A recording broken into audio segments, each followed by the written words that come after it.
Nomon Écriture.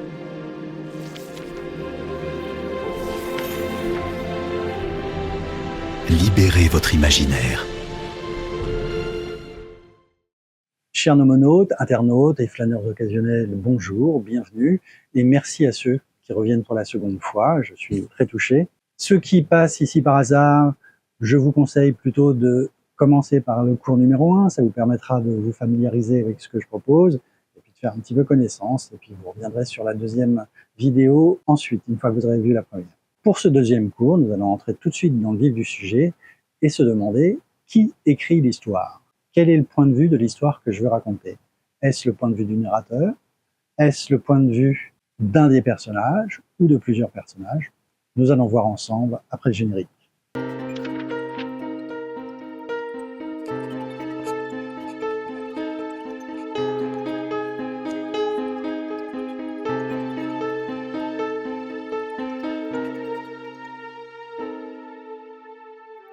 Dans cette première partie, nous allons parler du narrateur qui est le personnage principal de l'histoire. Le livre s'écrit à la première personne du singulier, le je. Il entra dans la pièce, devient j'entrais dans la pièce.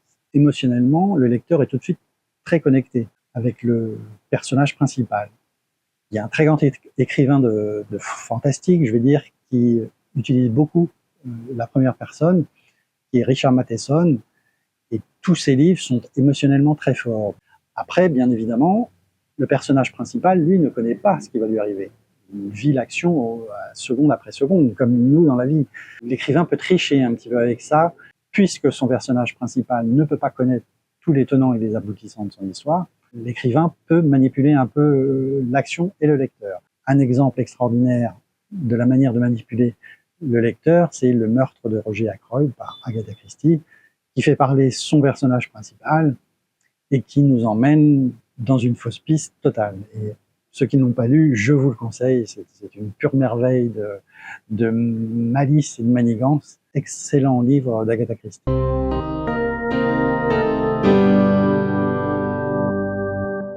Seconde possibilité de narration, c'est évidemment le narrateur à la troisième personne. Il ou elle, évidemment, vous pouvez suivre plusieurs personnages, vous pouvez raconter une histoire chorale avec plusieurs personnages. Dans un chapitre, vous focalisez sur un personnage féminin, par exemple, et puis dans le chapitre suivant, vous attachez plus à un personnage masculin. Eh bien moi, si j'ai écrit Orlando, c'est justement pour ne pas avoir à choisir entre masculin et féminin. Le gros avantage, c'est qu'effectivement, vous pouvez faire peut-être une histoire un peu plus large qu'avec un narrateur à la première personne, qui lui est cantonné voilà, dans son univers, dans sa bulle. Là, vous pouvez avoir plusieurs bulles de personnages. Des bulles de personnages? Ah non, ils ne vont pas nous refaire le coup du multivers. Vous pouvez avoir des intrigues parallèles. Narrativement, vous gagnez en possibilités. Petit désavantage, forcément, il y en a forcément un, c'est l'émotion que vous aviez avec la narration à la première personne, vous la perdez un peu, elle est un peu plus diluée, de par le fait qu'il y ait plusieurs personnages, mais aussi parce que vous mettez une petite distance avec la troisième personne. C'est un choix, après, effectivement, tout dépend de l'histoire que vous voulez raconter. Vous pouvez avoir une histoire qui s'accentue un peu plus sur l'émotion et une autre plus peut-être sur les actions et les interactions entre les personnages. Autre petit problème aussi, c'est lorsque vous commencez à aborder plusieurs personnages en parallèle, faites très attention aux confusions possibles. C'est-à-dire que lorsque vous passez d'un personnage à l'autre, effectivement, il faut que ça reste très clair pour le lecteur, parce qu'il peut arriver parfois que si vous avez par exemple deux intrigues parallèles avec deux personnages masculins, peut arriver, hein, si vous y prenez un petit peu maladroitement, que le lecteur ne sait plus de qui on parle à ce moment-là. Donc restez bien clair et le plus précis possible.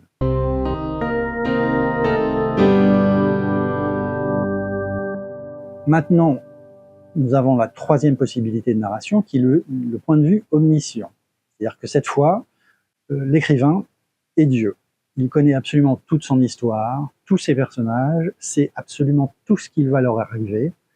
Et donc, dans l'écriture, comme il sait tout, il peut mettre des indices ici et là. Il peut indiquer que peut-être il faut s'attarder sur un élément du décor. l'écrivain peut influer le lecteur en lui disant « fais bien attention à ce qu'il fait là ». Donc on peut donner des indices. Le narrateur omniscient sait en plus exactement ce que pensent tous ces personnages. Il n'y a aucun secret pour lui, il sait si tel personnage est honnête ou malhonnête. Dans ces conditions-là, j'ai envie de dire qu'en tant qu'écrivain, c'est peut-être la manière de s'amuser la plus totale parce que vous avez un contrôle sur absolument tout. Par contre, si vous utilisez cette forme de narration, j'aurais une petite tendance à dire qu'il faut que vous connaissiez votre livre avant même de le commencer à l'écrire. But for that, I have to go to the future. C'est-à-dire que vous devez tout savoir au moment où vous allez commencer à l'écrire.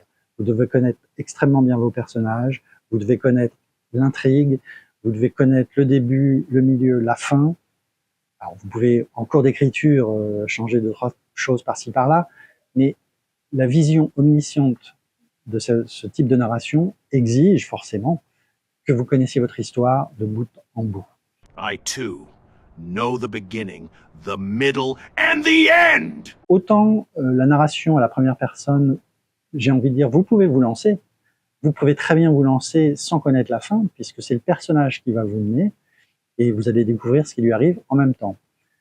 La narration à la troisième personne, c'est déjà un petit peu plus compliqué. Vous pouvez laisser les personnages vous mener, mais il y a certaines situations que vous allez devoir connaître un petit peu à l'avance. Et enfin, le troisième type de narration, la narration omnisciente. Là, par contre, je vous conseille de faire un plan, de connaître exactement tous vos personnages, parce que ça va vous exiger beaucoup d'informations à donner. Et si vous ne les connaissez pas, eh ben, vous allez peut-être oublier de la mettre là où il aurait fallu, de mettre un personnage là où il aurait fallu. Et finalement, votre livre sera peut-être un peu bancal, simplement parce que vous vous laisserez mener sans trop savoir où aller. Ça, c'est ma façon de faire, parce que effectivement, je suis le genre d'écrivain qui aime bien préparer tout un plan, mais bon, peut-être que vous trouverez une autre méthode. Ce n'est qu'un conseil de ma part. Enfin, pour finir sur la narration omnisciente, c'est que vous risquez de donner trop d'informations, justement. Donc, il faut savoir doser. Le risque, lorsque vous savez tout, c'est que vous avez l'impression que vous allez devoir tout expliquer. Vous verrez, avec la pratique, on écrit son histoire, et lorsqu'on la relit, on en coupe au moins un tiers. J'exagère, peut-être un quart. Vous allez voir, il y a beaucoup de choses que vous allez couper au fur et à mesure, parce que vous allez vous rendre compte que telle partie d'histoire, finalement, vous l'aviez déjà racontée un petit peu avant, c'était pas la peine de la répéter. Voilà, c'est normal, ne vous inquiétez pas. Que ce soit bon ou mauvais, conservez bien précieusement tout ce que vous écrivez. Vous pourrez toujours les recycler un jour ou l'autre. Mais voilà, vous avez ces trois types de narration qui sont toutes très intéressantes. Elles ont leurs intérêts, leurs défauts. À vous de choisir suivant l'histoire que vous voulez raconter. C'est toujours pareil.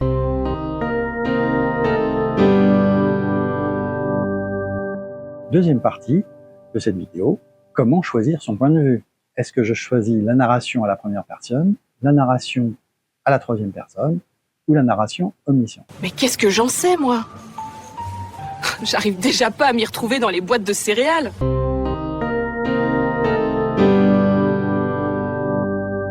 Alors, je vous conseillerais, pour l'utilisation de la narration à la première personne, d'utiliser le « je » lorsque l'histoire est très intime, lorsqu'elle s'adresse au sentiment, lorsque vous voulez faire une connexion directe entre le personnage et le lecteur. Le « je » va tout de suite englober le lecteur, va le prendre dans ses bras, si j'ose dire, et l'amener avec lui dans son histoire. De plus, comme le lecteur va découvrir l'histoire au fur et à mesure du personnage, il n'aura aucun indice autre que ce que va lui donner le personnage, il se sentira très impliqué, il aura évidemment l'impression de vivre l'aventure en même temps que le personnage. Donc pour les romans psychologiques, par exemple, c'est très intéressant. Pour les aventures intimes, des choses qui vous parlent vraiment d'un point de vue intime, c'est peut-être la meilleure façon de raconter une histoire.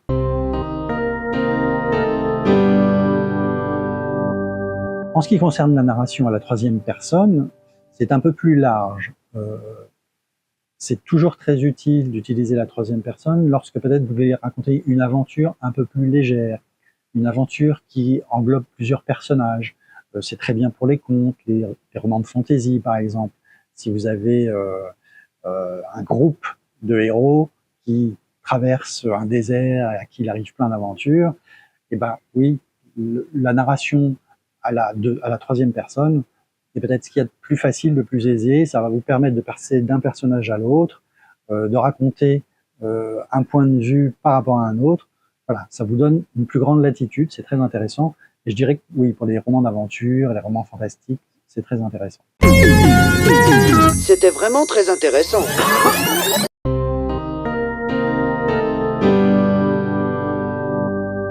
Après, pour la narration omnisciente, là, j'ai envie de dire, tout dépend de ce que vous voulez raconter. Si vous voulez raconter une aventure philosophique avec énormément de poids dans l'histoire, c'est peut-être ce qu'il y a de plus intéressant. Vous allez avoir une vue omnisciente et prendre les personnages comme s'ils étaient un petit peu vos jouets.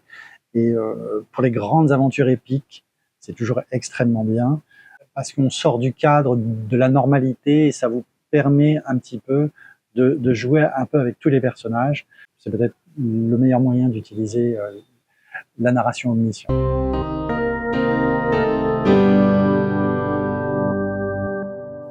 Alors, dans cette troisième partie, comme dans la troisième partie du cours précédent, je vais vous demander de faire un petit exercice d'écriture, évidemment. Et ce petit exercice vous permettra de voir comment on passe de la narration subjective à la narration à la troisième personne ou par la narration omnisciente. Voilà, ça vous verrez comme ça, un petit peu par la pratique, ce que ça change dans la manière d'écrire et dans ce que ça raconte aussi. Si vous prenez par exemple un texte totalement neutre, la femme regarda par la fenêtre, la pluie tombait en grosses gouttes sur les vitres, elle entendit un bruit au loin, un bruit qu'elle n'avait pas entendu depuis longtemps, son cœur se serra.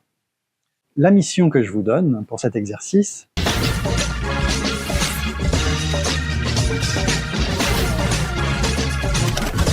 la consigne, c'est de réécrire cette phrase 2 fois.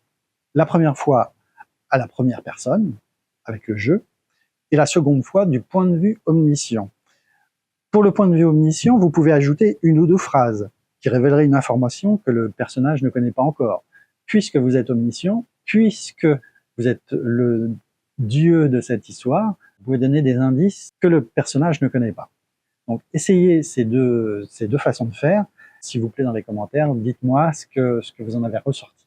Ça sera toujours très intéressant, ça pourra aider évidemment les autres personnes qui se lancent dans le même exercice. Alors pour la réécriture du texte du point de vue omniscient, ne vous concentrez pas sur l'histoire, donnez plutôt les sensations du personnage, son état d'esprit peut-être, enfin des informations transmises par son point de vue, peut-être de ce qu'elle voit, mais voilà, ne développez pas une histoire encore à partir de cette phrase.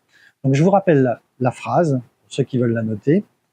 La femme regarda par la fenêtre, la pluie tombait en grosses gouttes sur les vitres. Elle entendit un bruit au loin, un bruit qu'elle n'avait pas entendu depuis longtemps. Son cœur se serra. Voilà, c'est à vous de jouer maintenant. Nous sommes désolés pour cette interruption momentanée de nos programmes. Il s'agit d'un problème technique indépendant de notre volonté. Et voilà, on se retrouve après un petit changement de décor, comme vous pouvez le voir. Il se trouve que hier, en vérifiant mes rushs, je me suis rendu compte que la conclusion n'avait pas été enregistrée correctement, le son n'avait pas été pris, donc certainement petit problème de batterie. Mais qu'est-ce que tu fais? Je m'en vais. Avec toi, c'est toujours de ma faute.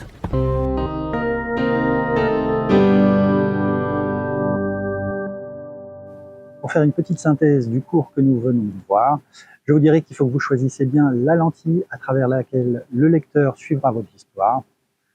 Toutes les possibilités s'offrent à vous. L'important, c'est d'écrire, de travailler et de s'y consacrer à 100%. Pour la troisième leçon, nous allons voir comment créer un personnage, comment l'aborder, comment lui donner une voix, une personnalité. Vous verrez, ce sera extrêmement intéressant. Sur ce, je vous dis à bientôt. Écrivez bien, c'est ce qui est toujours de plus important, c'est ce qu'il faut toujours faire. Et puis, à la prochaine. Et abonnez-vous, bien sûr.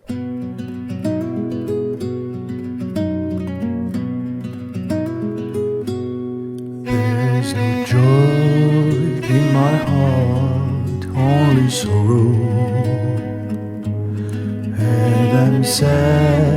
as a man can hear. I sit alone in the darkness in my lonely room, and this room is a prison to me.